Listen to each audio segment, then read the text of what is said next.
Eu quero meditar com você aqui no capítulo 12 do livro de Hebreus. Não estou lendo, você pode ler aí.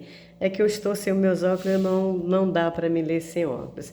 Mas no livro no livro de Hebreus, no capítulo 12, a partir do primeiro, vai falar que é para a gente atentar para a multidões de testemunha que tem ao nosso redor e para a gente observar e nos desvincular do pecado que ele tenta nos agarrar, que é para a gente desprender do pecado, sabendo que nós temos uma corrida e esta corrida foi proposta por Jesus e esta corrida tem um final.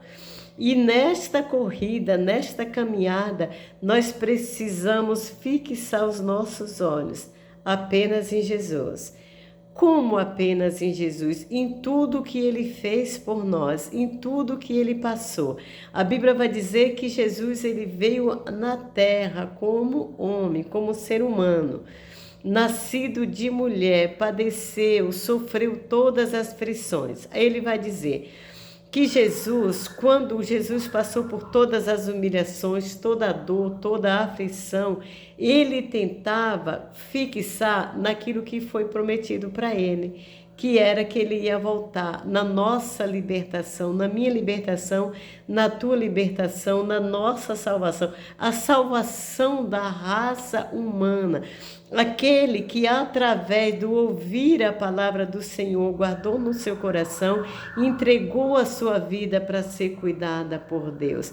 Isso então o Senhor Jesus quer que olhamos para Ele, que é o autor e o consumador da nossa fé. E se nós observarmos a palavra de Deus, se nós lermos a palavra de Deus, decreto, Igreja do Senhor, nós precisamos meditar na palavra de Deus e dar crédito, observar cada palavra que o Senhor tem falado conosco. Essa é uma passagem muito linda. Eu gostaria muito de estar lendo com você, mas agora não é possível. Mas medita nela na tua casa. Hebreus 12. Vai falar dos heróis da fé que foi citado no versículo 11. Como que eles venceram? Abraão que deixou a sua terra e foi para uma terra distante, porque ele creu naquilo que o Senhor prometeu.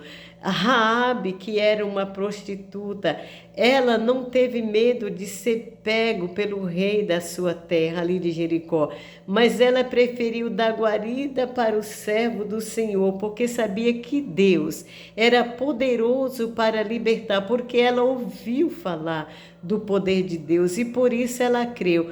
E quantos outros homens, Sansão, que no final da sua vida, ele não quis cumprir com aquilo que Deus tinha determinado para ele, mas ele desobedeceu a Deus. Mas quando ele viu que ele tinha perdido os seus dois olhos, ele soube que Deus era poderoso para dar todo aquele povo nas mãos dele. E assim o Senhor fez. A Bíblia vai dizer que Sansão exterminou com os inimigos de Deus através da fé. E o nome dele está na galeria da fé. E tantos outros, Sara, tantas outras mulheres, tantos outros homens. Eu quero falar para você que está do outro lado. Eu não quero saber da tua situação. O que eu quero te dizer é que o meu Deus, o teu Deus, ele vai te tirar dessa situação. Você só precisa crer nas promessas do Senhor. Ele é poderoso para te libertar, para libertar os teus, aquele que está na situação mais caótica que você possa imaginar. Deus, ele é poderoso, então medita na palavra do Senhor, vai na casa de Deus, ouça Deus falando, ame ao Senhor, decreto que Deus tem falado através de todas as redes de comunicação para você. Não é coisa da sua cabeça, não, você é amada por Deus.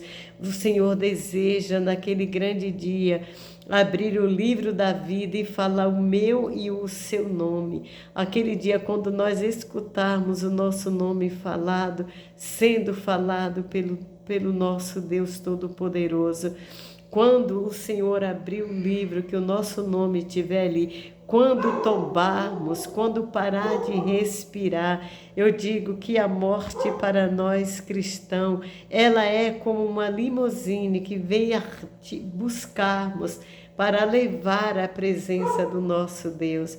O crente não morre, o crente dorme. O crente, ele fecha os olhos aqui e ele vai acordar com o nosso Deus. Então não tenha medo da morte, não tenha medo da enfermidade, não tenha medo do inimigo da nossa alma, porque Jesus é o nosso general de guerra, é Ele quem peleja as nossas guerras. A gente só precisa confiar nele. Mesmo doente, com saúde, alegre, triste, o Senhor é conosco, mas não permita que a tristeza venha residir no seu coração. O seu coração é morada do Espírito Santo. A tristeza, ela pode até vir, mas logo ela tem que bater em retirada, porque o nosso coração tem um dom na nossa mente. Ela é a sede do Espírito Santo de Deus. A Bíblia, Deus vai dizer que Ele sabe o pensamento que tem ao nosso respeito. É pensamento de paz, é pensamento de bênção. Então, quando você ouve a palavra de Deus, quando você ora, através da palavra de Deus que vai entrando no nosso coração, Ele vai dissipando todas as trevas, toda a tristeza, toda a angústia. E se essa angústia, se essa tristeza insistir em permanecer, não aceita. A Bíblia diz assim, ó, resistir ao inimigo e ele fugirá de vós. Então resista. Ame a Deus, busque a Deus, adore a Deus com todo o teu coração, em todo o tempo. E o Senhor logo, logo vai restaurar a tua alegria. Então ouça a voz do Senhor e sirva a Ele com toda alegria. Vai para a casa do Senhor, entrega a tua vida a Ele, de corpo e alma e espírito, não importa quem você seja. Você é escolhida pelo Senhor, apenas acredita nisso, que Jesus veio para salvar e libertar aquele que estava perdido, aquele que havia perdido. Que Deus te abençoe, que Deus te guarde, que a luz do Senhor resplandeça no teu rosto e que te dê a paz em todo o tempo, porque Jesus é o príncipe da paz, Jesus é o caminho que vai te levar a Deus, Jesus é a porta do céu, Jesus é o caminho que leva para o céu, Jesus é tudo. Então você tem Jesus, você tem tudo. E se você ainda não tem, busque Ele, Ele está pertinho de você, querendo ouvir a tua voz chamando por Ele. Amém? Que Deus te abençoe.